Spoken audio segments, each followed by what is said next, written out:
എടുത്തിയ ഹോസ്പിറ്റലിൽ കൊണ്ടുപോയി ചെക്കപ്പ് ഒക്കെ നടത്തിയ? അവളെ കുറിച്ചുള്ള കാര്യങ്ങളൊക്കെ നമ്മൾ എന്തിനാ പ്രണവി സംസാരിക്കുന്നത്? നമുക്കൊരു കുഞ്ഞ് ജനിക്കരുതെന്ന് ആഗ്രഹിക്കുന്നവളാ നിധി.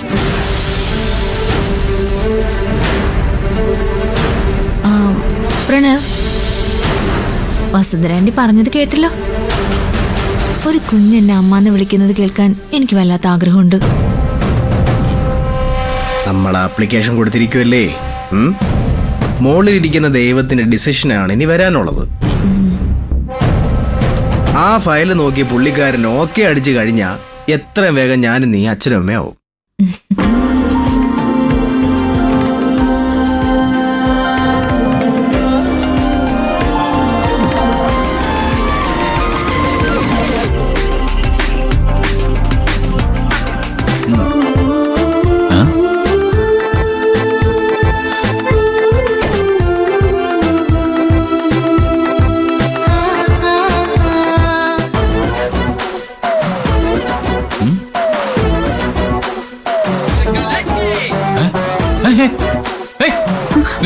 നീ എന്തീ കാണിക്കുന്നേ? ഞാൻ ഈ ബുക്സ് ഒക്കെ ഒന്നും എടുക്കടാ, നീ ഇങ്ങോട്ട് ഇറങ്ങി. എന്ത് പറ്റി ഗൗതം?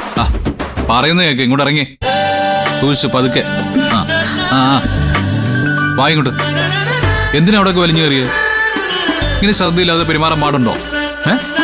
വയറ്റിലൊരു കുഞ്ഞുള്ള കാര്യം നീ മറന്നോ? വേറെ ഒറ്റ അടി വെച്ച് തന്നാണ്ടല്ലോ. ചിരിക്കുന്നോ? എന്നെ അടിക്കാൻ കഴിയുമല്ലേ? ഞാനൊരു പാവല്ലേ ഗൗതം? ഞാൻ ചുമ്മാ കാണിച്ചല്ലേ. എന്റെ ചക്കരെ ഞാൻ തല്ലൂ. നോക്ക്, ഇനി മേലിൽ ഉയരത്തിൽ ഇങ്ങനെയൊന്ന് വലിഞ്ഞു പിടിച്ച് കയറിക്കരുത് കേട്ടോ. അപ്പൊ പിന്നെ ഈ വീട്ടിലെ ഒരു ജോലി ഞാൻ ചെയ്യണ്ടേ? ഒരു ജോലിയും ചെയ്യണ്ട. അങ്ങനെയാണെങ്കിൽ ഇവിടുത്തെ അത്യാവശ്യ കാര്യങ്ങളൊക്കെ ആര് ചെയ്യും?